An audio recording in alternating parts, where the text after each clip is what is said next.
Hello, welcome all to this video. My name is Hermes de Orion. I am the Comendador of the FRA for Australia, Fraternita Rosacruciana Antigua, and I'm going to talk today about Western initiation. There are many views about Western initiation. Some people even doubt that exists.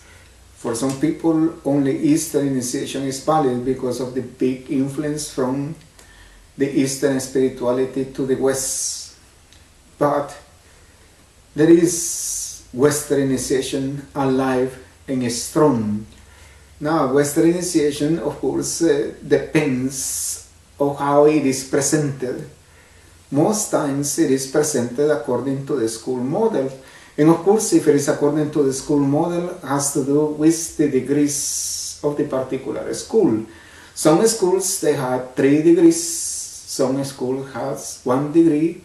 Some schools has 7 degrees, some school has 10 degrees, some school has 12 degrees, some schools have 33 degrees, and some schools have even 95 degrees or something like that. So we can understand that that causes also a lot of confusion about what is Western initiation and what is the correct work and what is the correct path. Kabbalistics say, Kabbalah will say that is 10 degrees. The Gnostics will say that there are 12, most of them 11, something, 10 others, etc. The point I am making here is that we must understand that true initiations, true Western initiation, has to do with the levels of consciousness that we achieve in our daily life, has to do with our daily practices, has to do with how we live our lives, has to do with the transformation of our mind, the changing of our emotions, the changing of our behavior. You have to remember that Western initiation, most true initiatic schools have alchemy within it.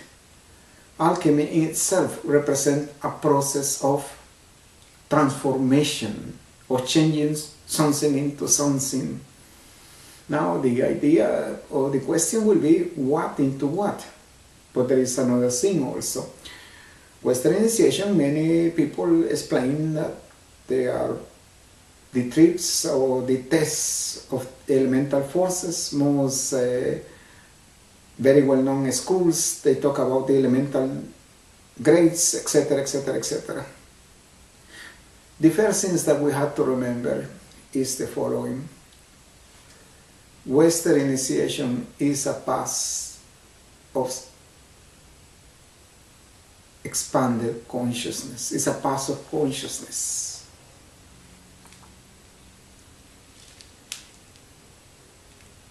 From the moment that we awaken, we are able to reach and remain in our next higher level of consciousness, we are giving a step. It's a path that we go with the attitude of self-study, of self-growth. Of course, people will say, but what about the degrees? What about this? You have to remember that the degrees, the ceremonies of the degrees are only really like the testamentum of a university, like the certificate of a TAFE or something like this. It is just a recognition of all the work, of all the study, of all the reports, of all the homework that you have done. In other words, is a recognition of all the practices that we have done, of all the achievements that we have get through those practices. Western initiation is 100% practical. Master Viracocha used to say that the FRA, Fraternita Rosacruciana Antigua, was 100% practical, and not only that, but Western initiation in general. There is something else also. We are talking about level of consciousness, and you will say, well, what about psychic awareness and magical development? Yes. Remember that the true path is consciousness through self-study, through that's self-understanding. We're able to use later on our alchemical practices and transmute ourselves. And when we do that, we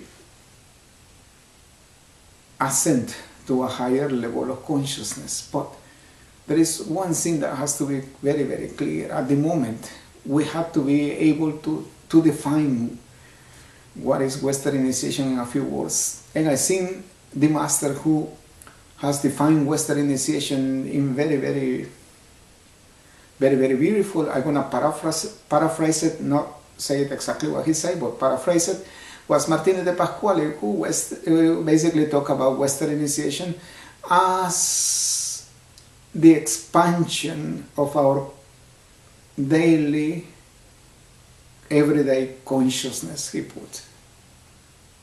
And that is exactly what Western initiation is our self-study, our self-growth, our expansion of our everyday consciousness. And what about the elemental grades? Yes, the elemental grades are important because they allow us to understand what we are and how we are. Some of the initiatic schools, they talk very, very severely that we are slaves, that we are in prison. Master Viracocha used to define us as angels chained to matter. Luis Claude de Saint Martin said that we were sent here to rule as rulers of nature and as redeemers of the first precavitors, basically the rebel angels, and redeemers of God at the same time. They seduce us, we fall, and we are now trapped in their place. The point of this is that the jail are the elemental forces.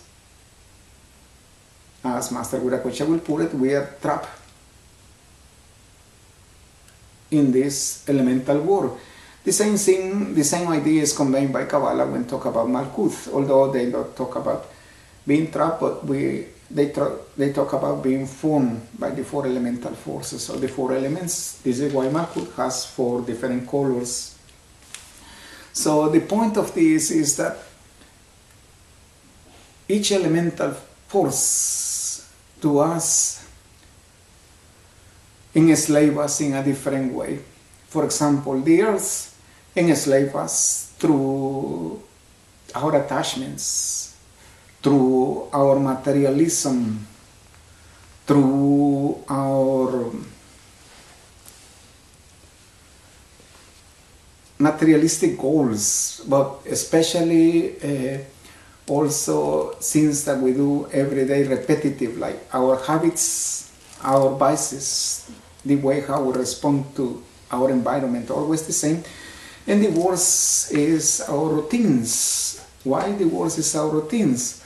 Because our routines make us think that we are in control, that we are safe, that we are secure, that we know what we're doing and we know where we're going, when the only thing that we are doing is repeating our actions every day.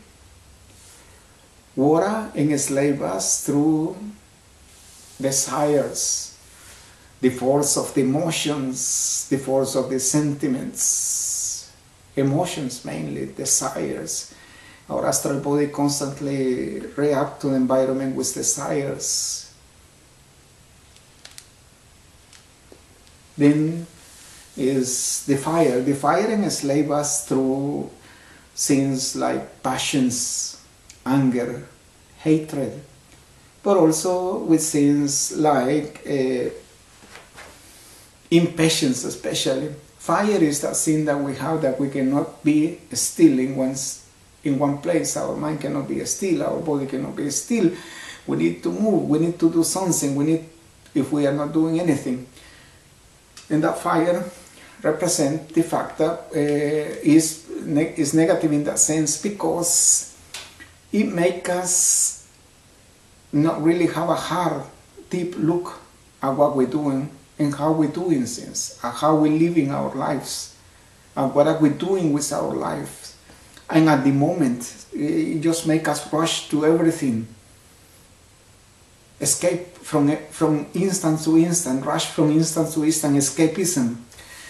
The Master Steiner used to say that consciousness talks to us, but we don't hear it because we are always too busy. The busy that he refers to is two ways. The first busy, he refers to the rushing, always escaping of the fire. You know, the fire is also the ones that move us from one pleasure to the chasing pleasure, from one pleasure to the next, to the next, to the next. And the fire is also the one to make us avoid pain, make us avoid suffering.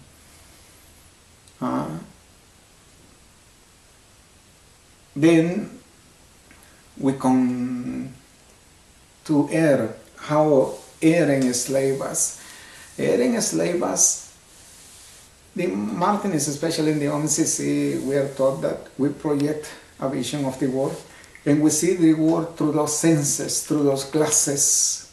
Those glasses, of course, is our culture, our education, what our parents told us, what our elders told us, what our peers told us, what our classmates told us, what our co-workers told us.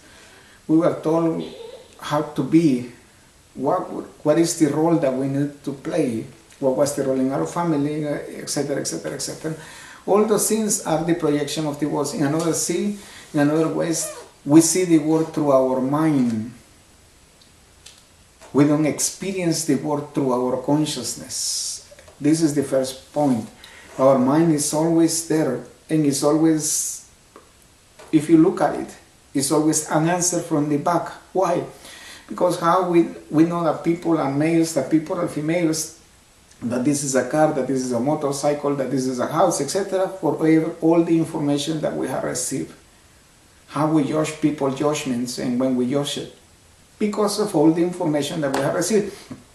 It's always something that we have from the past. And this is what the mind does. It makes us live in the past constantly.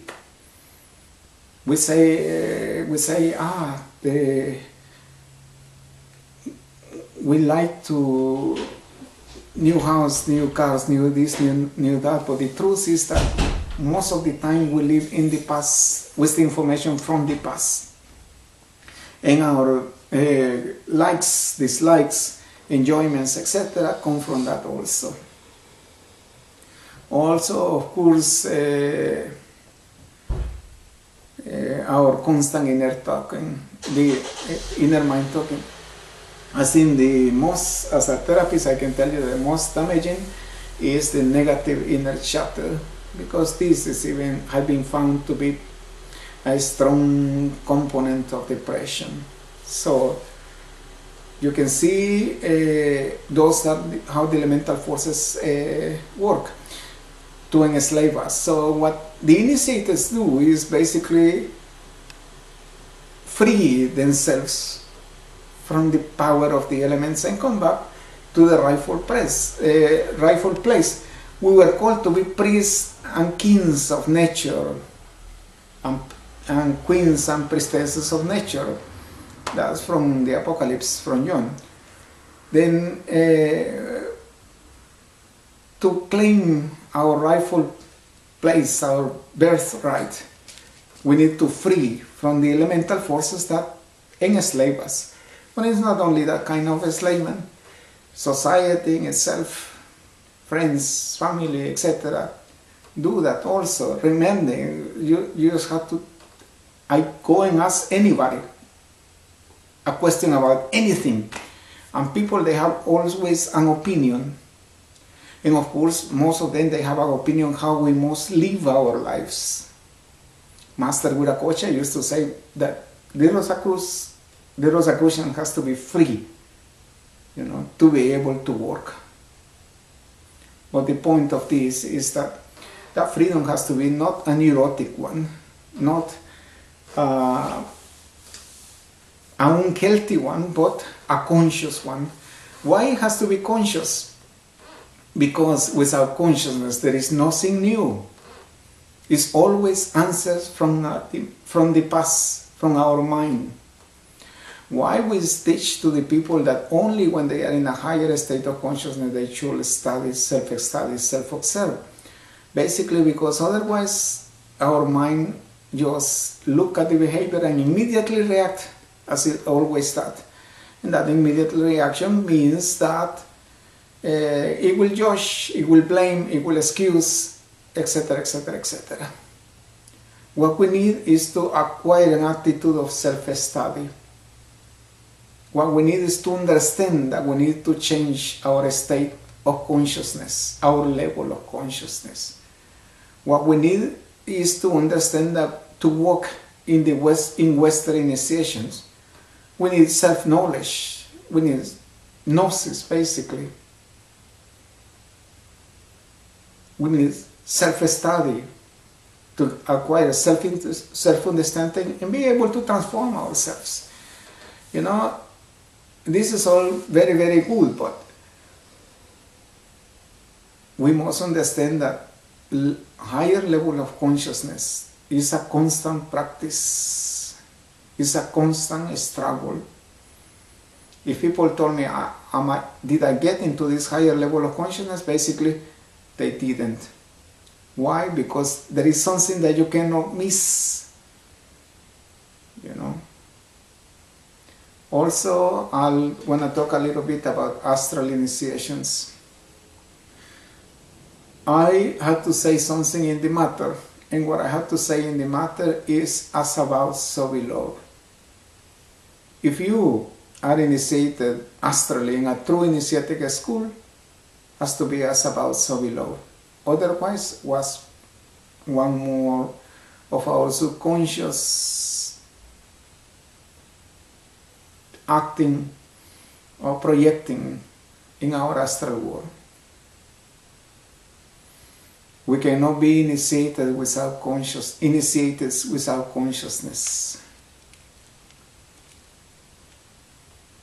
We cannot be initiated without self-knowledge. We cannot be initiated without self-study. We cannot be initiated without self-understanding, and we cannot be initiated without self-transformation. What people normally do is that when they agree with something, when they are happy about an initiatic current, is because that current agree with their way of thinking, with their way of with the data they have received. But the truth is that Western initiatic current has to do with consciousness, with awareness, with self-study. Western initiatic current is within us and is above us at the same time, within and above. We cannot be real initiators without practicing daily practice. Daily practice takes us to move our intent. Our intent create that discipline. That discipline will create will one day. Of course, the intent and the discipline will create the sacrifice that is needed for us, for our expanded consciousness.